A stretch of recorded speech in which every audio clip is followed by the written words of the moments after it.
बोले भगवान भोलेनाथ की जय। तो अभी तक हमने विद्वेश्वर संहिता के 10 अध्याय समाप्त कर लिए हैं। आज हम प्रारंभ करेंगे 11वें अध्याय से। 11वां अध्याय। यह सुनकर ऋषियों ने पूछा, हे सूत जी, कैसे लिंग की स्थापना करनी चाहिए और उसके क्या लक्षण हैं? जिस देश अथवा काल में तथा जिस प्रकार उसका अर्चन करना योग्य हो, कृपा कर मुझे बतलाइए। श्री सूत जी बोले, हे ऋषियों, गंगा आदि पवित्र नदियों के तट पर अथवा जैसी इच्छा हो वैसे ही लिंग की प्रतिष्ठा करें, किंतु पूजन नित्य होता रहे। पृथ्वी संबंधी द्रव्य जलमय तथा तेजस अर्थात धातु आदि से बना हुआ जैसी रुचि हो वैसे लिंग का रोपण करें। चर मूर्ति बनानी हो तो छोटी बनावे, अचर बनानी हो तो बड़ी बनावे। शिव जी के लक्षणों से संयुक्त सिंहासन पर मूर्ति को पधरावे। मिट्टी, पत्थर और लोहा आदि के सांचे से इन्हीं धातुओं का 12 अंगुल का लिंग उत्तम होता है। यदि इससे न्यून होगा तो न्यून फल देगा, अधिक अंगुल का होने से कुछ दोष भी नहीं है। लिंग या बेर मूर्ति दोनों की ही पूजा सिप्पद को देने वाली है। लिंग का स्थावर जंगम यह भी 2 रूप है। स्थावर लिंग तरु गुल्म लता आदि है और जंगम लिंग कृमि कीट आदि है। विद्वान जन स्थावर जंगम में इन्हीं को संभाल कर इनमें सुख पूर्वक अनुराग रखते एवं इस प्रकार की शिव पूजा करते हैं। तथा कोई भक्त श्री शिव जी की गोद में श्री उमा को बैठा कर उन भगवान की पूजा करते हैं और इस प्रकार के महालिंग की स्थापना कर उनको अनेक प्रकार से पूजते हैं। गुरु से जानकर स्नान, वस्त्र, गंध, पुष्प, धूप, दीप, तांबुल, नैवेद्य, अर्घ, तर्पण और नमस्कार आदि करें। इससे शिवपद की प्राप्ति होती है। लिंग चाहे मनुष्यों या ऋषियों द्वारा स्थापित किए गए हों, नए स्थापित हों या स्वयं प्रादुर्भूत हों, सबके उपचार की उपरोक्त एक ही विधि है। यदि कोई नियम पूर्वक शिव जी का दर्शन करता है तो उसे भी शिवलोक की प्राप्ति हो जाती है। पिसी हुई मिट्टी में गोबर मिलाकर अथवा कनेर के फूल, अनेक प्रकार के फल, गुड़, मक्खन, भस्म, अन्न या जैसी इच्छा हो उससे लिंग बनाकर उसकी पूजा करें। कोई अंगूठे में ही शिव जी की पूजा कर लेते हैं। इस प्रकार स्थान का भी कोई भेद नहीं है, जहाँ चाहे लिंग पूजन कर ले में इसका कुछ निषेध नहीं है। शिव जी सर्वत्र फलदायक हैं। जो श्रद्धा पूर्वक शिव भक्त को लिंग दान या लिंग मूल देता है उसे महान फल की प्राप्ति होती है। जो नित्य 10,000 प्रणव का जप करता है अर्थात प्रातः संध्या दोनों समय जो 1,000 जप करे तो उसे शिव पद की प्राप्ति हो। ब्राह्मणों को पंचाक्षर शिवाय नमः के जप में प्रणव लगाना चाहिए तथा फल प्राप्ति के लिए गुरु से दीक्षा पूर्वक मंत्र ले लेना योग्य है। गुरु ज्ञानी होना चाहिए और उसमें भी ब्राह्मण होना योग्य है। ब्राह्मण को नमः शब्द पहले बोलना या लगाना चाहिए। अन्य वर्ण मंत्र में नमः शब्द कहें। स्त्रियां यथाविधि अंत में नमः शब्द लगावें। ब्राह्मण की स्त्री नमः पहले लगावे। जो इस प्रकार 5 करोड़ मंत्र जपे वह सदा शिव के समान हो जावे। 1, 2, 3, 4 करोड़ जपे तो ब्रह्मादिक का पद पावे। यदि इस प्रकार जप और पूजा का क्रम चलावे तो नित्य 1-2 ब्राह्मणों को भोजन करावे। यदि कोई ब्राह्मण नित्य प्राय 1008 गायत्री का जप करे या नित्य वेद मंत्र सूक्त को जपे तो वह शिवपद को पावे। इसके अतिरिक्त और भी बड़े बड़े मंत्र हैं कि जिनके जपने और वेद का पारायण करने से शिवपद की प्राप्ति होती है। मंत्रों में जो मंत्र अपने को प्रिय लगे उसे ही जपें। यदि कोई ओम इस मंत्र को 1000 बार जपे तो उसके सब मनोरथ पूर्ण हों। विद्वान को चाहिए कि वह आमरण शिव क्षेत्र में निवास करे। जहाँ कहीं मनुष्य द्वारा लिंग पधराया होता है वहाँ 100 हाथ तक पुण्य क्षेत्र होता है। वहाँ जो भी पुण्य कर्म किया जाता है उसका 100 गुना फल मिलता है। और जहाँ ऋषियों ने लिंग पधराया हो वहाँ 1000 हाथ तक, और जो लिंग स्वयं निकले होते हैं वहाँ पर 4000 हाथ की दूरी तक शिव क्षेत्र माना जाता है तथा उसका पुण्य भी वैसा ही उतना ही अधिक होता है। कवियों का कहना है कि ऐसे पुण्य क्षेत्र में कुआं, बावली, तालाब और तलाई आदि का होना आवश्यक है। उसे शिव गंगा कहते हैं। ऐसे स्थान में दान जप करना सर्वथा ही कल्याणप्रद है। दाह, दशाह, मासिक सपिंडीकरण, वार्षिक पिंडदान आदि शिव क्षेत्र में करने से सब पापों से मुक्ति करा देता है। शिव क्षेत्र में 7, 5, 3 या 1 रात अवश्य ही निवास करें।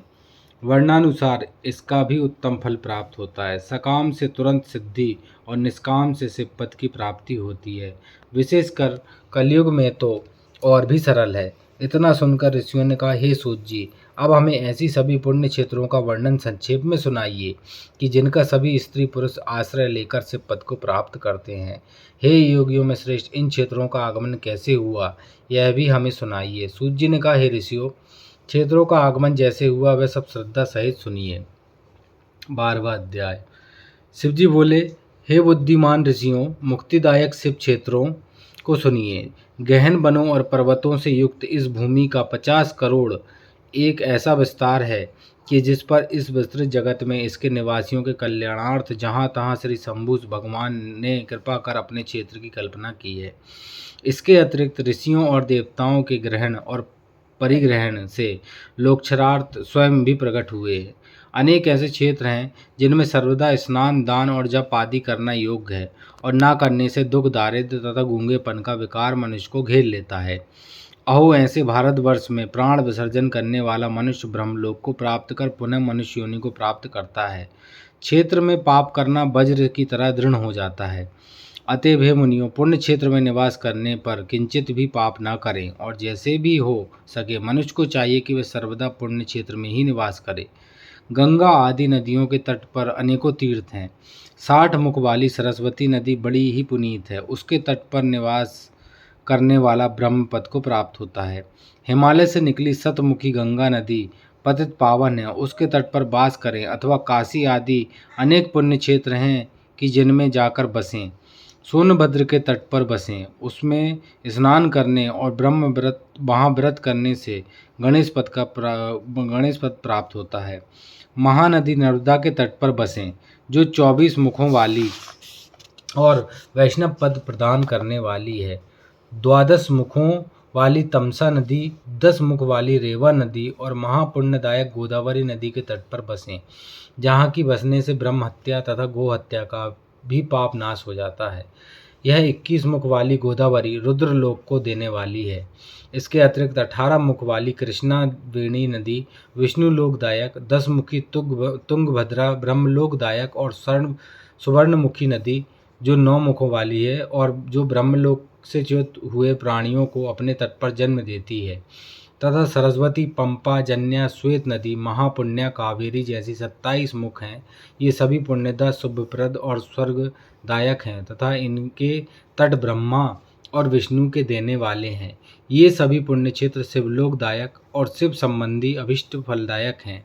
इन सभी नदियों और क्षेत्रों में स्नान का अपना अपना उनका एक एक पृथक पृथक पर्व है। इन पर्वों और मुहूर्तों में जो इन नदियों में स्नान करता है उसे उनके महात्म के अनुसार उत्तम फलों की प्राप्ति होती है।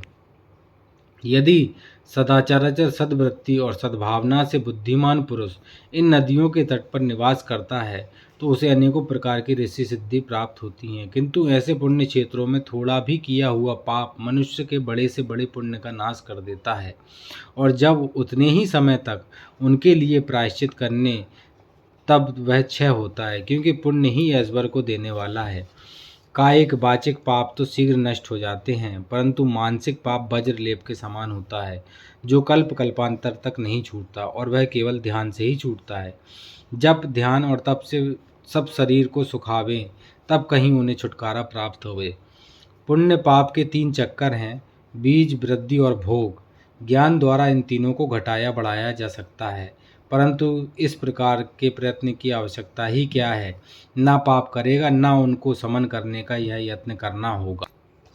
अतएव जगत में निष्पाप जीवन ही उचित है और मनुष्यों को सच्चा सुख तभी प्राप्त होता है। इति 12वां अध्याय समाप्त। 13वां अध्याय। ऋषि बोले, हे विद्वान सूत जी, अब आप हमें यह बताइएगा कि धर्म क्या है और अधर्म क्या है, कि जिनके स्वर्ग और नरकादि लोकों को जाना पड़ता है, तथा वह सदाचार क्या है जिसमें इन पर विजय प्राप्त किया जावे। सूत जी बोले, हे ऋषियों, ब्राह्मण, क्षत्रिय, वैश्य और शूद्र इन चारों वर्णों को उचित है कि वे सूर्योदय से पूर्व उठकर अपने इष्ट देव का ध्यान करें, फिर अपनी उन्नति के लिए धर्म अर्थ का और अपने पर आने वाली आपत्तियों तथा अपने आय व्यय का पूर्णतः विचार करें। पूर्व दिशा की ओर मुख करके बैठने से उत्तम फल की प्राप्ति होती है। रात्रि का अंतिम प्रहर उषा कहलाता है। उसमें उठकर ब्राह्मण घर से दूर बाहर जाकर शौचादिक कर्मों से निवृत्त होकर दातुन करे और जल के देवताओं को नमस्कार करके स्नान करे। कंठ तक या कमर तक जल में खड़े होकर स्नान करना उत्तम है, परंतु ऐसा न कर सकें तो घुटने तक जल में मंत्र से स्नान करें और उस तीर्थ के जल से वहाँ के तथा अपने इष्ट देवताओं को तृप्त करें। फिर धोती पहनकर पंचकच्छ 5 प्रकार के कपड़े पहनें। फिर गीले वस्त्र को बिना साबुन से धोवें और अपने पितरों को तृप्त करें। पश्चात आचमन कर संध्योपासना करें, गायत्री के मंत्र जपें और सूर्य को अर्घ्य देवें।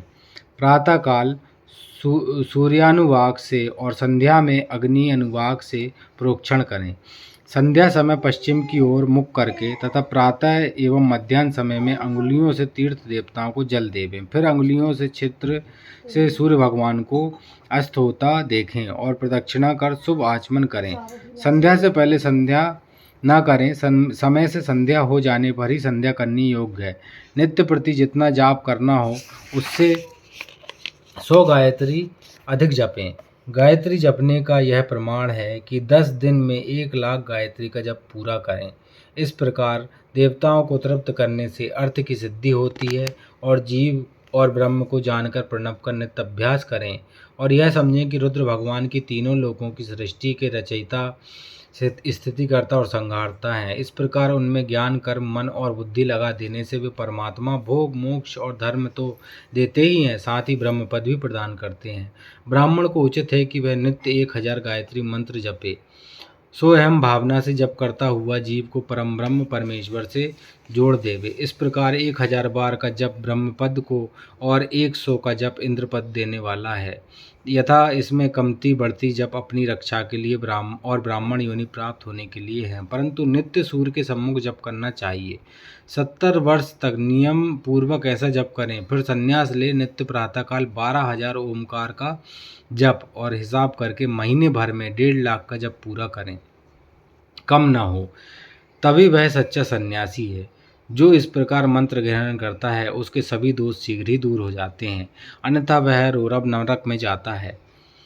ब्राह्मण को योग्य है कि वह सर्वदा ब्रह्म ज्ञान का अभ्यास करे, इससे धर्म और धन दो संचय होगा ही, यदि नियम पूर्वक उसमें उपार्जन का यत्न करे, परंतु यह अपनी मनसा पूर्ण करने वाला गृहस्थों का धर्म है, क्योंकि धर्म से अर्थ से भोग और भोग से वैराग उत्पन्न होता है, परंतु विपरीत अधर्म से पैदा किए धन के उपभोग से मोह की प्राप्ति होती है। अतः धर्म 2 प्रकार का है, एक देह से, दूसरा धन से यज्ञादिक धर्म होता है और शरीर से तीर्थ स्नान आदि धर्म होता है। धन से धर्म और तप से दिव्य रूप की प्राप्ति होती है, किंतु निष्काम कर्म से शुद्धि और उसके पश्चात ज्ञान प्राप्त होता है। सतयुग के प्रारंभ में तप की ही प्रशंसा थी, किंतु कलयुग में धन की प्रधानता है। सतयुग में ध्यान से ज्ञान की प्राप्ति होती थी, त्रेता में तप से, द्वापर में भजन से, किंतु कलयुग में प्रतिमा पूजन से ज्ञान की उपलब्धि होती है। जो जैसा पाप पुण्य करता है और उसे वैसा फल मिलता है। हिंसा ही अधर्म का स्वरूप है तथा अहिंसा धर्म का रूप है। अधर्म से दुख और धर्म से सुख मिलता है। यदि कोई उत्तम ब्राह्मण को 100 वर्ष तक वृत्ति जीविका का खर्च देता है तो उसे ब्रह्मलोक प्राप्त होता है तथा 1000 चंद्रायण व्रत करने से भी ब्रह्मलोक की प्राप्ति होती है, क्योंकि जब तक जिसका जो अन्न खाता है तब तक वह जो कुछ आत्म विचार, कीर्तन, श्रवण आदि करता है उसका आधा फल दाता को पहुंचता है। इसी प्रकार लेने वाले को चाहिए कि वह जो चीज़ ले उसका अंश या सभी यथावश्य दूसरे दीनों को दान करता रहे। वह तप करे या अन्य उचित साधनों से पाप संशोधन कर दे, अन्यथा वह घोर नरक में पड़ता है। मनुष्य को चाहिए कि वह अपने प्राप्त किए धन का 3 भाग करे, 1 धर्म, 2 वृद्धि, 3 नित्य नैमित्तिक काम कर्म। धर्म से वित्त को बढ़ावे, बचत का कोष नियत करे, किसी को पीड़ा ना हो और अपना थोड़े से में निर्वाह करे। यदि कृषि से उत्पन्न किया धन हो तो पाप शुद्धि के लिए उसका 10वां भाग दान कर दे, शेष से धर्म पूर्वक अपना संसार चलावे, अन्यथा घोर नरक में पड़ेगा या बुद्धि ही भ्रष्ट हो जाएगी या अन्न ही ना पैदा होगा। ऐसे ही व्यापार से पैदा किए हुए धन का 6वां भाग दान कर देना चाहिए, क्योंकि अपने भोग की वृद्धि के लिए स्वयं बुलाकर दान देना अच्छा होता है। याचना करने वाले को यथाशक्ति सदैव दान दें और कभी नागा ना करें, क्योंकि मांगने पर ना देने से जन्म जन्मांतर के लिए ऋणी रह जाता है। बुद्धिमान को उचित है कि वह दूसरों का दोष दूसरों से न कहे, सुना और देखा भी ना कहे, किसी को क्रोध उत्पन्न हो ऐसी भी बात ना कहे। प्रातः सायं दोनों समय संध्या और अग्निहोत्र करे, दोनों समय ना हो सके तो एक समय तो अवश्य करे। कभी न बुझने वाली अजस्त्र अग्नि स्थापित करे अथवा केवल जप मात्र और सूर्यदेव की ही वंदना करे। इस प्रकार आत्म कल्याण का इच्छुक यथाविधि नित्य ही ब्रह्मयज्ञ और देव पूजन किया करे। जो इस प्रकार नित्य अपने गुरु और ब्रह्मा को पूजते हैं वे सभी सुख के भागी होते हैं। अतः 14वां अध्याय। तो आज हमने 3 अध्याय पढ़े हैं, जिसका सार यह निकलता है कि शिवलिंग की स्थापना करके आप कितना ही बड़ा कैसा ही शिवलिंग कहीं पर भी रखकर उसकी पूजन कर सकते हैं, इसमें कोई भी दोष नहीं लगता है। और दूसरा, जो भी आप धन कमाते हैं उसका 6वां हिस्सा व्यापारियों के लिए और किसानों के लिए 10वां हिस्सा दान करना चाहिए। और कभी भी यदि कोई आपसे दान या भिक्षा मांगता है तो उसे कभी भी मना नहीं करना चाहिए। यही इस 3 अध्याय का सार है। तो इसी के साथ आज हम विश्राम लेते हैं और आपसे कल मिलेंगे अगले नए अध्याय के लिए। तो हमारे चैनल को शिव महापुराण की कथा सुनने के लिए लाइक करें, सब्सक्राइब करें और शेयर करें। बोलो भगवान भोलेनाथ की जय।